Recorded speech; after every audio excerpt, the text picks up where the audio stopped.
Have you ever put on a happy sounding song only to pay closer attention to the lyrics and realizing that it's actually, in actual fact, at its heart, actually a sad song?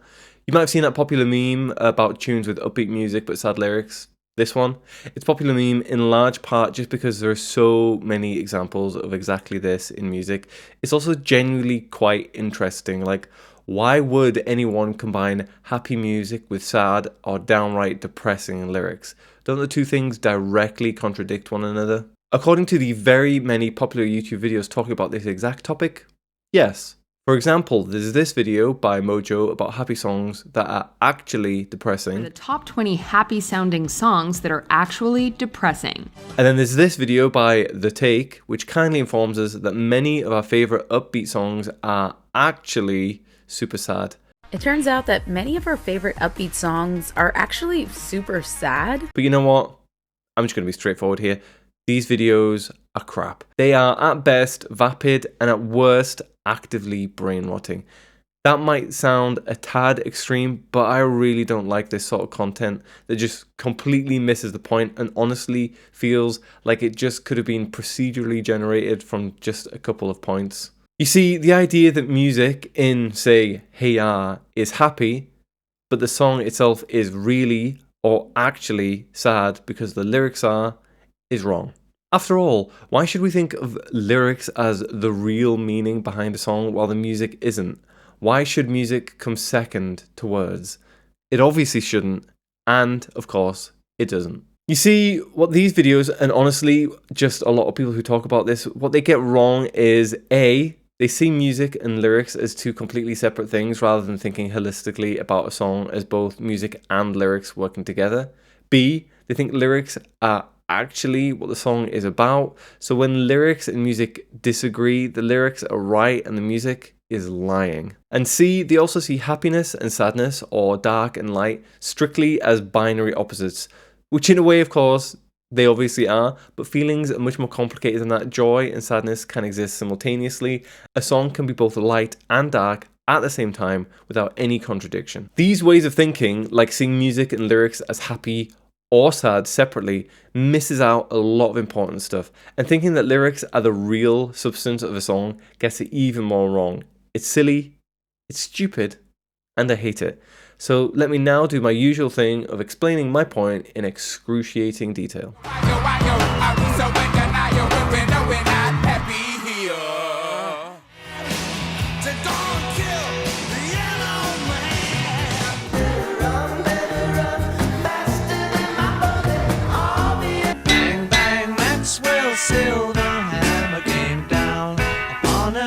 So those are all just a few examples of what I'm talking about, but there are loads more. So let's just look briefly at Hey Ya to start with, given that it probably is the most popular one to talk about. Listen to what The Take has to say on this. Many on TikTok were recently surprised to learn that the upbeat hit actually talks about the dark truth of many relationships. And look at what these people on Reddit say. Look at what these Twitter, or I guess X now, what the threads say. Everyone agrees that this song sounds happy, but is actually sad. And in all my Googling, I couldn't find a single person pushing against this idea. But that's why I'm here, yeah? It's a tough job, but someone has to do it. Let me just re-emphasize my broad point here. The lyrics are not the real bit of the song. They're just one bit of the song. And sure, the lyrics aren't exactly all sunshine and rainbows in Hey Ya, though I'd also hesitate to actually call them sad or dark necessarily. Cynical, maybe, certainly or maybe even anti-romantic, and a little bit ironic at the very least. Put alongside its upbeat, catchy music, I'd actually say that the irony or the cynicism of the lyrics is twisted into a sort of, meh, who cares, let's just party anyway type thing. Now what's cooler than being cool? Ice cold, I can't hear you. I say what. You could also call it nihilistic, I guess. I don't know. It's hard to sum it up all neatly, but ultimately, my point is that even with the lyrics being what they are, I still don't hear it as a sad song. And Andre 3000 himself seemed to agree when he said, I think it's more important to be happy than to meet up to the world's expectations of what a relationship should be. So this is a celebration of how men and women relate to each other in the 2000s. That's not exactly necessarily what I get from it, but it's not a million miles away either. My point is that I don't think it's just happy sounding music that is actually sad due to the lyrics. It's something else. Another great example of a song with cheery sounding music, and I'd certainly say dark lyrics, is Run For Your Life by the Beatles. Better run for your life if you can, little girl. Hide your head in the sand, little girl. Honestly, any excuse to talk about this track, and it illustrates my point very well because the lyrics are truly dark as fuck. In my opinion, it would be downright ridiculous to say that the lyrics and the music to the song contradict each other. The idea that it sounds happy and fun but is actually dark and pretty miserable just doesn't make sense here. I think it all actually works together to affect another rather more ambivalent, mixed up, messed up sort of emotional cocktail. So let's instead say that the dark, horrible, frankly abusive nature of the lyrics works with that jaunty, whimsical sort of music to holistically create a song that is maybe gleefully cruel, sarcastic, self-aware, self-parodic, self-mocking on some level. I don't know. There's a lot going on, and John was clearly quite capable of being quite violent, and he was also at the same time aware of just how toxic he could be, and he was just very, very good at articulating his emotions, whether positive or negative, via his music. I'm not sure precisely what I think the end result of this song is, and I'm sure everyone has their own kind of interpretation, but it's certainly a much more complicated and interesting song than just happy music, but actually very dark because lyrics. The darkness doesn't dispel or undo the joy, it just kind of makes it all fucked up, which I do think works really well here. And whatever the intentions of any songwriter, something like that is always going to be the general end result of combining happy music with dark or sad lyrics. Like, think about it, we have loads of words and phrases for the range of emotions or moods that are simultaneously positive and negative. Bittersweet, for example, Schadenfreude too, I reckon. Sweet and sour maybe. Tragicomic is a good one. Even a phrase like Pyrrhic victory essentially does a similar job. So, we have loads of words for things that are both good and bad, or happy and sad simultaneously. So why shouldn't we have music that does the exact same thing? So please, next time you're listening to or talking about a song that has lyrics and music that seem to contradict each other, try instead to think about what the end result is holistically.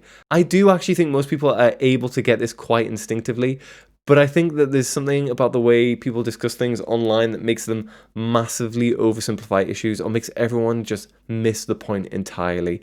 Anyway, I have another interesting and related question.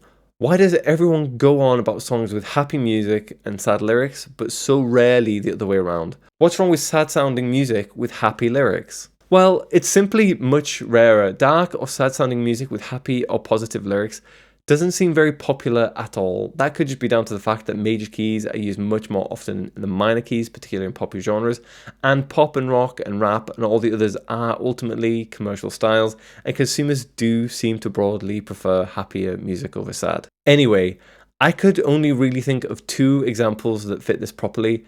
I'm sure someone watching will think of others, so please do comment below if you can, but googling around for more examples hasn't really helped me much at all. My first example is Don't Talk, Put Your Head on My Shoulder by, surprise, surprise, the Beach Boys. I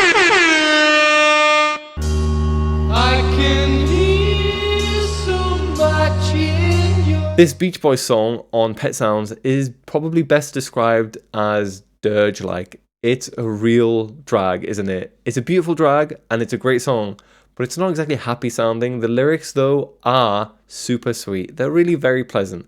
But I mean, just listen to that opening chord and that whole verse progression. Loads of minor chords and minor sevenths and half diminished chords played on that big organ.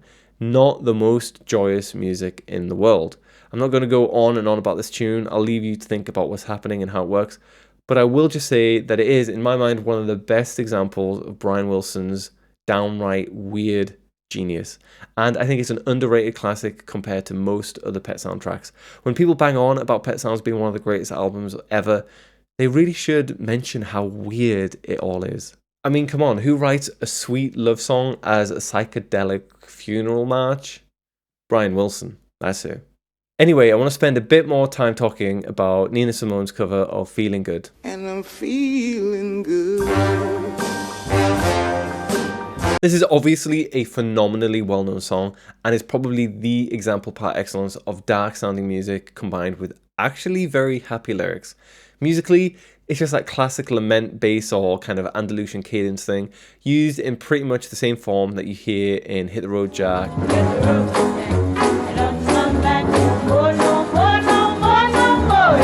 1,000 others. So it's very much a minor key thing, which isn't inherently sad, of course. The whole minor equals sad, major equals happy thing is far from a universal truth. But with that plodding tempo, heavy swing feel, general bluesiness, and Nina's world-weary vocals, Breeze drifting on by, you know how I feel. it just does not sound happy. But actually, it is. Because you see, the lyrics... It is not that it is actually a happy song, of course. That's the whole point of this video. At the same time, though, we have to admit that the lyrics could not be more explicitly joyful. I mean, she literally says, I'm feeling good. And I'm feeling good. But do we really believe her when she sings those words? Or is this a woman trying to convince herself that she's happy and content with life? I think that's certainly one viable interpretation, but to me it always sounded like someone who is world weary, exhausted, maybe generally of a depressive sort, but at this moment is actually feeling a lot of happiness.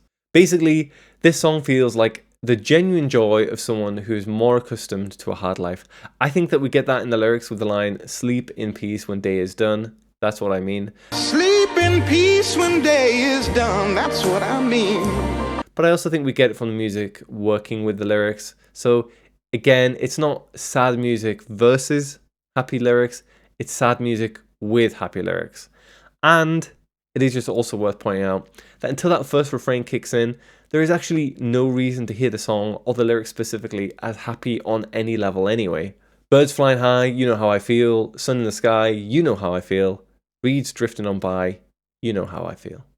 There's certainly nothing in the music to suggest that how she feels is good, is there really? In fact, I'd say given the music, given her voice, given the bluesy sort of repeated phrase at the end of each line, you could hear these opening lines as quite the opposite. You know how I feel, and I feel shit. It's not until the chorus that she actually says otherwise. Anyway, beyond that Beach Boys tune and Feeling Good, a couple other songs that sort of fit this category or fit it at moments are Perfect Day by Lou Reed. Just a perfect day. Drink sangria in the park. Which definitely sounds a bit downbeat, and Time as a Symptom by Joanna Newsom, which is actually quite energetic and tempestuous at points, but I don't think sounds overtly joyous even when she's literally singing Joy of Life.